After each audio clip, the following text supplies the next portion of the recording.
welcome to the Nonsense Podcast, a show where two friends try to single-handedly destroy their theater careers by running their mouths. I'm Michael Materdomini. And I'm Kat Gold. And welcome to the chaos. So glad we're here. Thank you all for joining. So, Kat, give us a brief rundown as to what episode 1 is going to be.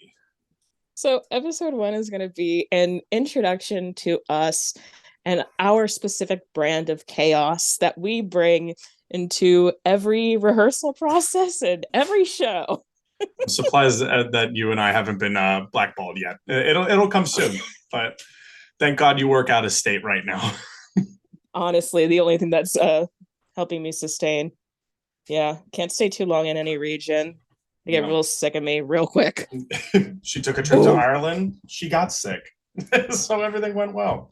Listen, we don't need to bring up the cocoa. How many times have you had COVID, Kat? Once. And of course, how many vaccines? Like 6. There you go. At this point. There you go.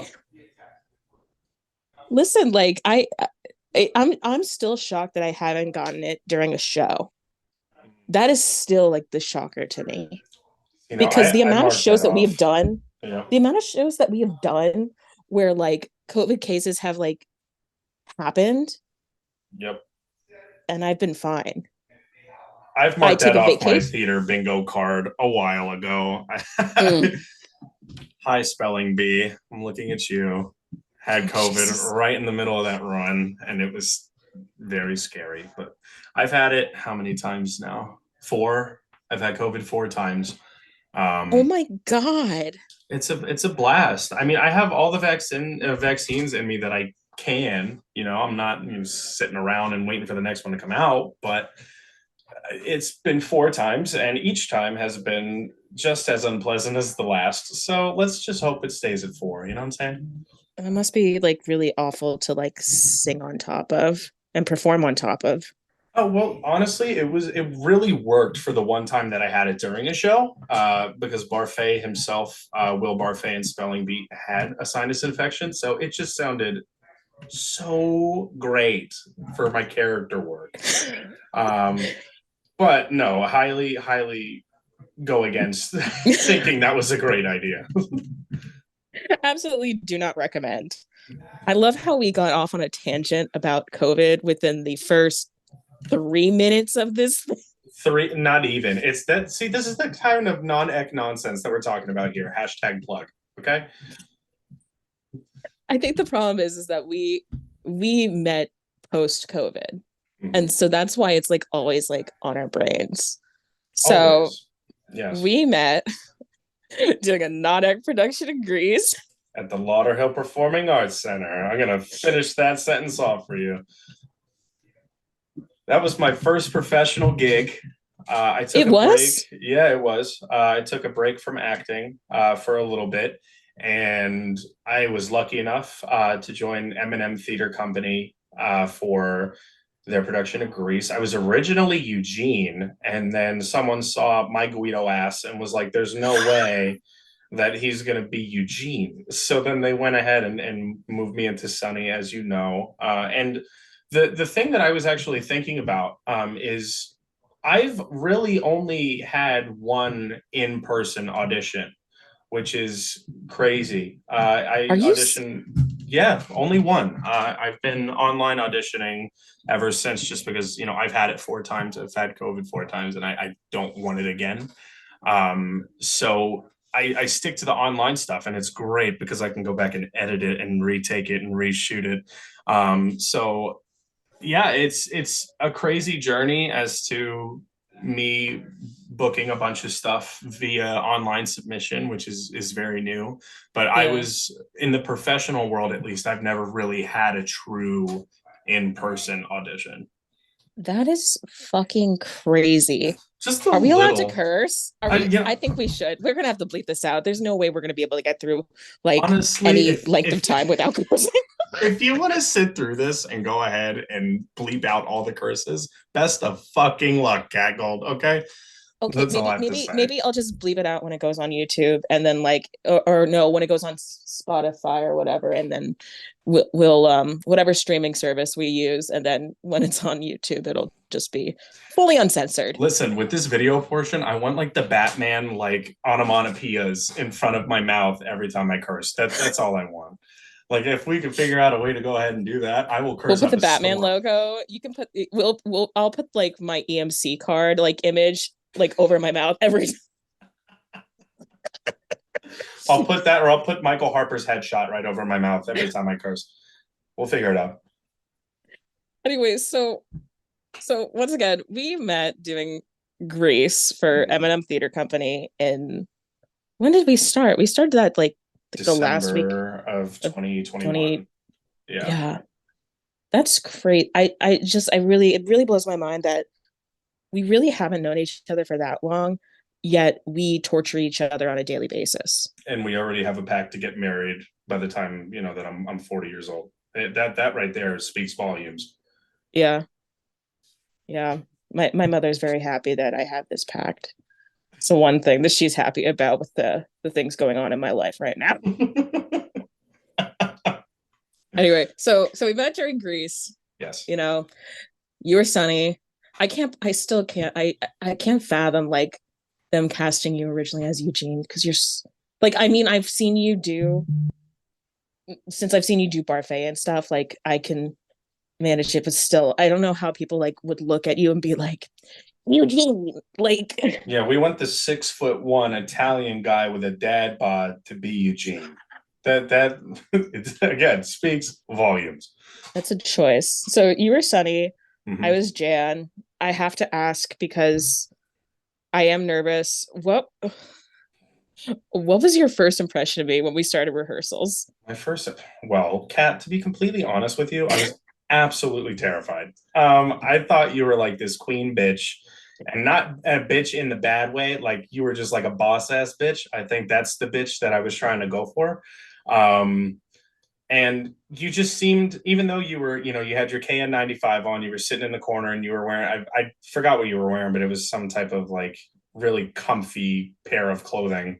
You just radiated this kind of essence of professionalism that me walking into my first professional show, I was like, yeah, I was like, I need to step up my game. I am in nothing but gym shorts and a t-shirt, and I don't know. I felt humbled to say the least walking in and seeing everyone, and especially you, because I've listened after being in a show, I was like, oh, this is all fun. I'm getting to know the people here. And then I realized like what the people have done outside of that one show. I was like, oh, it's a big deal. Yeah, So because it's so weird that you saw me like in like one of my first shows, like right out of college. mhm. And like that, like I didn't get to meet you or anything, but like that's so weird. Well, I'm going to throw the question right back at you, Cat Gold. What was your first impression of me then? Okay, my first impression of you was I thought you sounded good because like I we were just like saying hey hey hey. I didn't really have any opinion on anyone going into the room. Also, like I was deceased. I was so tired because I was doing Kinky Boots at the exact same time, and we were doing 8 shows a week. I was not a functional person. No. I was double dipping in those shows, so Mm-hmm. I was not awake. Which maybe that's why I came off as like very like professional. I was just trying to stay awake. Um, but my first impression of you, like when I finally like actually spoke to you, like I heard you sing and I was like, oh, he's talented. But like you were wearing a UWF shirt, which is where I went to college. Oh, this is And I so was like, embarrassing, this story. oh my God, he must be like an alumni too. And so like I went up to you, I was like, you went to UWF? Me too. And you were like, no, I just have the t-shirt. Listen, Kat, it was literally tomato between the college that I went to and UWF. It was this close. So when I went, I bought the T-shirt with the idea of me actually going to the school. So when I was like, nah, not not this time. I just put the T-shirt in my closet, and when I wake Yeah. up in the morning to get to rehearsal, After the first day, sorry, I'm not gonna look great. Like I'm just gonna wear whatever I feel that makes me feel comfortable, and I'm gonna get there and I'm gonna do my job. That's So me every day. What are you talking about? You could I will never dress up unless they're filming something in rehearsal. Uh, it's a blessing if I've brushed my hair at that point. So like I fair get enough. it. Fair I get enough. it. But that one day that I wore the UWF shirt, it was a day where I was like, oh, this is a t-shirt that can cover my body and I'm going in. And it just happened to be the wrong t-shirt to wear. Sorry about that. Didn't mean to It's put you on the spot fine. in that moment. It's fine. I was just like, oh my God, someone from UWF, because it's not like a big school. It's like a tiny, tiny school. That's why I was just like, Right in the yeah, panhandle. Yep. yeah, I know yeah, your no. your future hubby almost went to the same school as you. This close. Mm. Oh This my close. God, that would have been so cool. Because I still go back and visit every once in a while. So I have to make it back up there. They put on good shows. yeah, they fucking do. They do. And They I'm do. not like a massive fan of Evita, but I went and I was like, damn, I might like Evita. Like I was sitting there questioning everything I thought about Evita ever. And Yeah, no. no, it's a very great program. Yeah, yeah, yeah. Anyway, so let's go. I want to dive into like, well, I have to ask this. Seeing that Grease was like your first professional show, which I still can't believe that. What what was that experience like for you?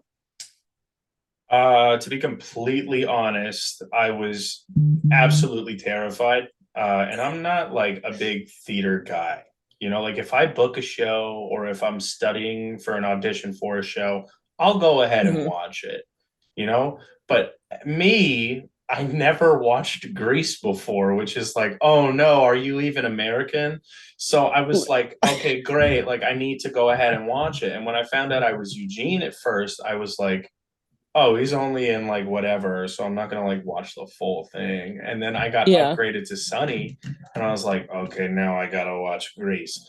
Um, and I honestly wasn't a massive fan of the movie. So coming into rehearsal, I was like, this will just be a fun little time, and like blah blah blah. But by the end of it, um, I really enjoy it because it's not like you need to be super intelligent to enjoy Grease, but Yeah, it's something that it's not can like a highbrow thing. right. So you can just like put it on and like smile, I guess, and just have a good time. So Yeah. coming into that process, besides the fact of me not really being super familiar with the show, I consider myself a friendly person, but I'm only a friendly person if the other person makes contact first. So if Oh, they're like, jeez. "Hi," I'm like, "Oh, okay, cool, we're fine now." But like, if I go into a room and I don't know anyone, I'm like finding it very difficult to go ahead and make relations with others because I'm so like in my head about everything all the time. Yeah. But besides that, I mean, like it just felt natural. I thought I was going to have some rust to shake off after not performing for 5 years, but Yeah. like I just got back into it, and everyone else in the room, like we were all silly goofballs and assholes, and we put on a pretty great production of Grease, which I'm actually still proud of to this day. I think it's a Oh. very special one. Well, I don't. I think everyone kind of had that fear of like having rust because it was coming back from COVID. Granted, it was not my first show back, but Yeah. for a lot of people, it was. And so like it was gonna be like interesting anyway because it was like a guarantee that people had not worked for like almost like what 2 years at that point. Mm-hmm. It was wild. So you weren't the only one, but so, okay, so we talked about your first professional show. What was your first show like ever? Well, here it goes. My first show ever, my mom forced little third grade Michael to be in a Christian production of a play called Joyland. I've That never heard of this. and you will never hear about it again. Was it So real? Was it like a it's a real written? thing, and it's like basically these toys in a toy store come to life on Christmas Eve, and they like, God, why do I somewhat remember this plot? This is awful. So It's in the deep recesses of your it's brain. getting pulled out, and I'm like tearing up at the thought of it. Oh Lord. So I was a race car, and they gave me like this inflatable thing to wear around my stomach, and I was like the driver. And then like the toys, Inflatable what? Inflatable car? yes, a Wait, literal inflatable car that went around my waist. Like, you know, those like things with, what is it called? Like a tube in a lazy river. Like like an inner tube? yeah, it looked like that, but it was like a car. So I like put that around my waist, and then I did the whole show in the car. I'm pretty sure I knocked into like everyone doing the show because it was so big. But at the end of the day, like we got donated to a family in need, and then it was like this whole like it was more of like a very nice Sunday school production more than Yeah. anything. But that was like my first like taste of a show. And then I got into Annie in eighth grade, and I was like, no, and I quit. And then You, I don't who like were you in Annie. I don't like Annie. I'm sorry. who I'm were you in sorry. Annie? Who were you in I Annie? I was the apple picker. Okay, I walked around with the apples, and I gave it to Annie when she was like, is that for free or whatever the line is, or miserable ass." Like, he just handed her an apple and was like, "Be good," and then like walked away, and that was it. So I dropped it, and I was like, "I'm gonna audition for Dreyfus now, I guess." And here we are. I love how you were like, I'm gonna do a Sunday school production, drop Annie, and then go to like a pretty prestigious like arts high school. Yes, and for that arts high school, I auditioned with Happy Birthday and got in. So God bless America. Man, The world is a you're lie. you are so lucky you were a man in musical theater. Jesus Christ. Yeah, no, it's good to be a tenor that's 6'1". It's gorgeous. Oh my God. I cannot with you. Oh Except my if you're Sean goodness. Davis, then you're 6'4" and you're a tenor. Love you, Sean. You're an Shout out idiot. to Sean Davis. Shout out We're Sean gonna Davis. we're gonna drag you onto this podcast too. He'll be here soon enough. Enjoy the chaos, Yeah, buddy. you'll just impersonate him the entire time. What do you mean? I constantly do an impersonation of Sean Davis. Just roll straight off the tongue. Jeez. I Oh my was on a goodness. cruise, and now I'm back. Good for him. What Making about that you, money. Kathleen? Come on. What is your first How show? dare you, number one, how dare you use my government name in this This podcast? is the pinnacle of non-ec nonsense. Okay, the people need to know this type of information. Okay. No, the pinnacle of nonic nonsense is if everyone referred to me as K Gold. That Hmm. lovely, you know the story of K Gold, right? Yes, but go ahead and tell it, please. Okay, so this man is dead now, so it's not going to hurt his feelings. Oh, we're in the nonsense portion. We're in the nonsense portion. This man is dead already, so like it won't affect him anyway. So I was doing Nine, right, which was like my first like big professional show, right? And it was like one of the first reviews that came out, and I got someone told me about it. Someone backstage was like, "Hey, like there was an amazing review written about you. Um, your name is spelt wrong, I think, but it was like all about you in the show." And I was like, "Oh, that's so cool. Like that's so sweet." Like I didn't, I was so new. And so like I read the review, and the article is like K Gold soars and performance of Nine, and I naively posted it on my Facebook for my friends to see. And I was like, Mm-hmm. they spelt my name wrong, but like, this is so nice. And ever since that fucking day, all of my friends in the theater scene have been like, wow, Kay Gold, she's so talented. Who the fuck is Cat Gold? I'm like, you assholes. So That's people literally write in their bios like special thanks to Kay Gold. And I every time I'm like, You Listen, I need assholes. to submit my Little Mermaid bio soon. So you're giving me inspiration. It'll be gorgeous. K Jesus Gold. Christ. We'll Listen, see. We'll see. at least you don't have a nickname like Harry the Horse down here. And we're not going to get into that on this podcast, but the people who know, you know. So I don't think K Gold is too terrible. Okay? It's fine. It's fine. So Nonsense. before we get on this subject, what were you asking me? Your first people watching this are probably like, "Oh my fucking god, can we get to the point?" No, but The what? point is the nonsense for this. Yes, and you're So tuning into it, so deal with it. Shut up and turn up your volume, please. Thank you. Anyways, love you, whoever this is. No, but what was your first show ever? oh god, it's been an eternity.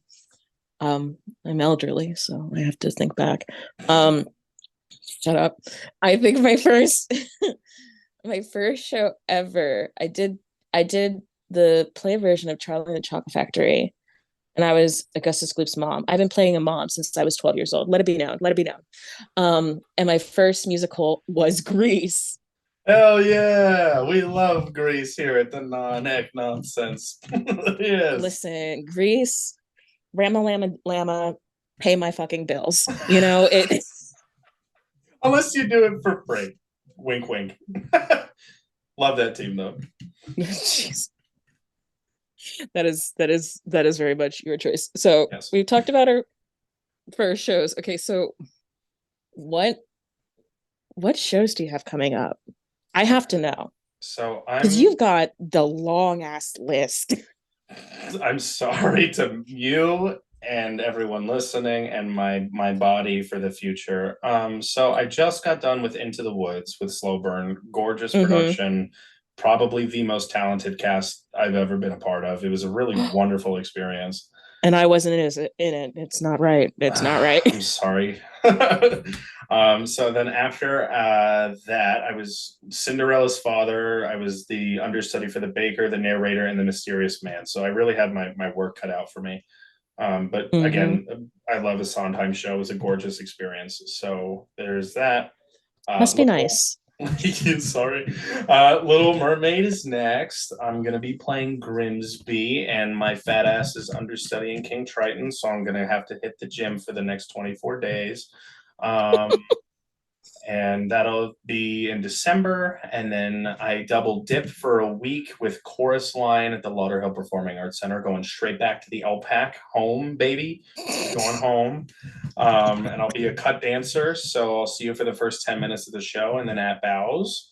I love that. It's a Take a good gorgeous nap in track, between. especially for someone who is a strong mover. It is a gorgeous, gorgeous track.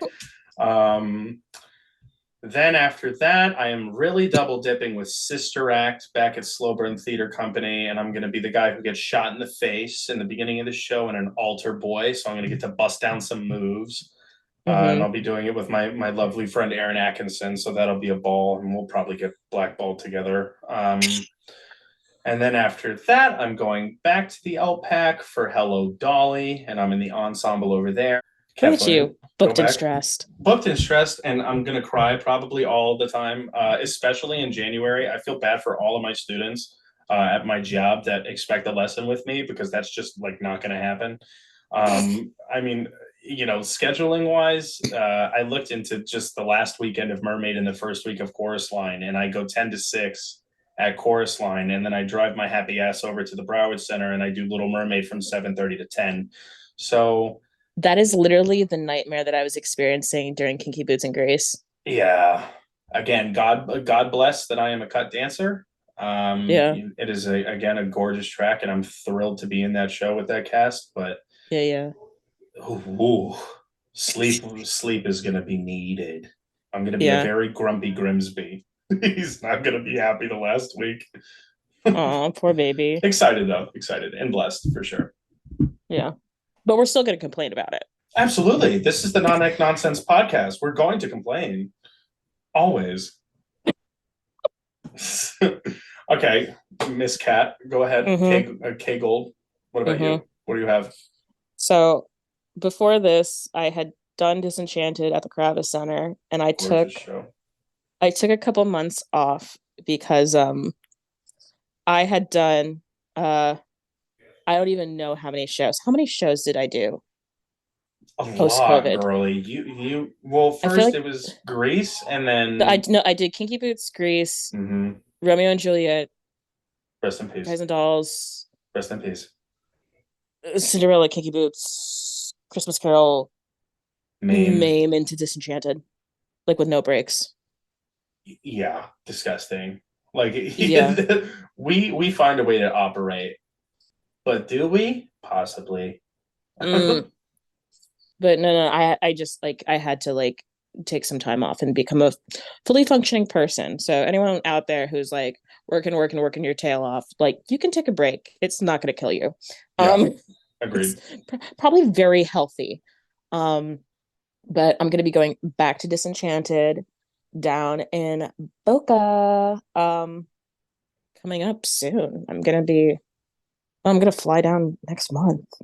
I'm gonna be Hell able to yeah. terrorize you in person. In-person podcast coming soon. Oh shit, oh shit, oh shit.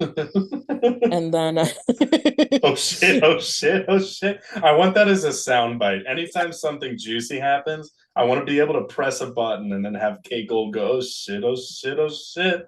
That's, yeah. that's all I want in this world.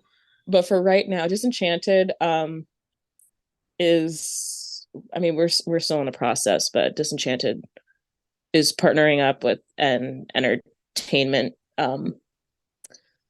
company where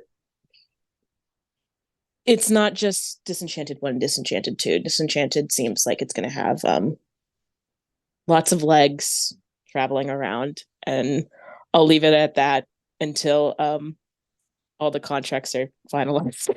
Listen, as it should though, like Disenchanted and Five Guys Named Mo, I have to give both shows props.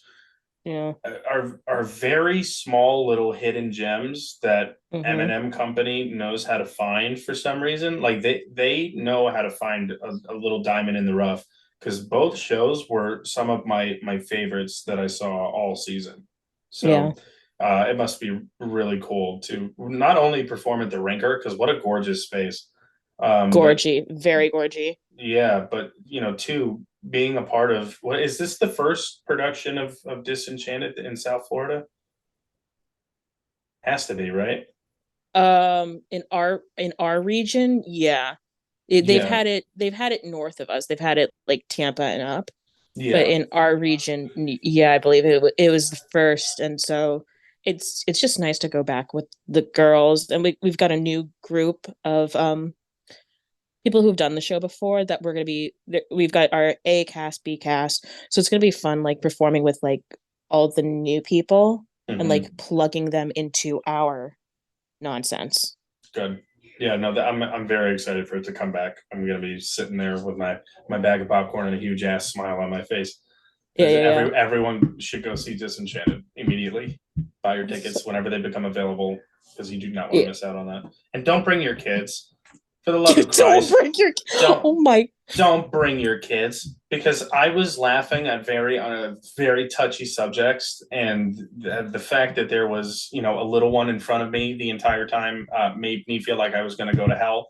And when I go to the theater, I don't want to feel like I need to go to hell Okay. or do the sign of the cross. So Let, please don't take your kids. let it be known theater is for sinners, by sinners, about sinners. So Yes, like remember that, but also like we had so much signage for that show saying like this is not okay for children. We had um uh, like mature audience logos on everything. We had them outside the venue, inside the lobby, on the playbills. They made an announcement again before the show, and then people would like come up during intermission and be like, "I didn't know this wasn't a kid show." Um, no shit, Martha. we Like, we of we are course, on stage cracking blowjob jokes. We like you. This yes. is not for children. Pinocchio's Woody. Like I was in awe at the shit that was going on. And like it was even like I felt because my kids when they see they're like, "Oh, I want to see Mr. Michael perform blah blah blah." I'm like, great, because I have a lot of opportunities for you to, Yeah. do so, but choose wisely. Because, like, come see Into the Woods. It's gorgeous. But would I be like, hey, do you want to see me as a 10-year-old in spelling bee and then have my best friend on stage talk about his erection? I, I'm not super comfortable with my little 7-year-olds coming to see that. So I have to make it a very evident thing, Mike, because the parents are like, "Hey, we want to come see your show," and of course I want you to come see the show, but find a babysitter, like for a certain amount of them, please. Yeah, no, it's still blows my mind. Absolutely. What was the most risque show you've ever done? Um, the most risque show, probably Rocky Horror. Mm. Oh well, They duh. we were like pole dancing. It was like same with Rock of Ages. There was pole dancing, but um the Rocky Horror that I did in Pensacola, we had like a design and art for our costumes where like we began every time we hit the stage, we would have to lose an article of clothing. Holy Yeah. full Monty. Well, no, like we weren't nude, but like Yeah. it was just like we had a lot of like layered pieces, so every time we like went off stage we had to remove a piece, so every time it would get stripped down further and further and further, which is a cool idea and concept. I would just wear 6 pairs of socks. I think that's honestly what I would do. You're just like a never nude. What was your most like risque? And it doesn't have to be like sexual, it could just be like, just mature, Yeah, whatever. no. I think the most risque show that I was a part of was Heather's. Um, Yeah, that makes and sense. They fuck on stage. yeah, exactly. So that's like a little, whoa. But going into it, I've never kissed a guy. And being cast as Kurt's dad, I was given the wonderful opportunity to be able to do so in front of a live studio audience every night, Mm-hmm. alongside my best friend Bruno Faria. And I think that was I don't know, not a it made me definitely step out of my comfort zone for sure. But doing it with someone who I trust was a wonderful opportunity, and it made the crowd rowdy every single night. Um, Yeah. but Heather's for sure is the most Let risque me thing. I've had a pretty tame, you know, resume. There's nothing on there that really like sticks out. I've done a couple of Disney shows. Um, Oh wait, hold on. Sorry. oh It no. might be 9, just context wise. I was playing a prostitute for 8-year-olds, 9-year-olds. So it might be it might be 9 now that I think about it. I was just thinking about like literally Rocky where we started the show and we started pole dancing immediately to the overture. So like that one just immediately popped in my mind. But maybe being the whore hired by 9-year-olds might have been more inappropriate. Um You definitely take the cake and the trophy my for my saying of the podcast. That my right there. my resume is the most blue thing. And I don't think that I do blue material. I think I have I don't know. I don't think I do crazy things. But then when I look Yeah. back and I'm like, oh, how how many prostitutes have I played in shows? How many like shows like with like drug usage and like all sorts of like sex and all sorts of things like happening? Yeah. Well, Well, it pays the bills. It pays the bills anyway. pay the bill. Pay the bill. Okay. No, for So, sure. funniest moment in a show. Funniest moment.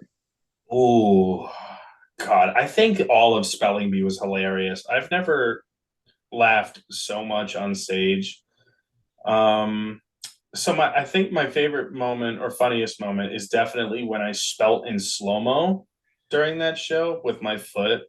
I was extra gross all the time, to the Hmm. point where our director was like, "Michael, it's a little too gross." From fake picking my nose and blowing it out into my hand, and then picking my ass, and Yeah, then yeah. sneezing. It was just in slow-mo, it was hilarious. I literally, as I was editing today, I had to look back and look at that clip. It was ridiculous. Yep. Yes, it Yeah. was. That was some nonsense. Funniest moment. I'm trying to think. Well, before I think it was it's gotta probably be in Disenchanted now. hundred Um percent Disenchanted. That show. Oh my god. there's so many. We just had fun like watching each other in the wings. Mm. So we definitely participated in a lot of nonsense. I'm trying to think. Trying to think. Oh my god, it was oh, when I did Cinderella at Theater by the Sea, I did cause a lot. Well, it's not like I was causing chaos.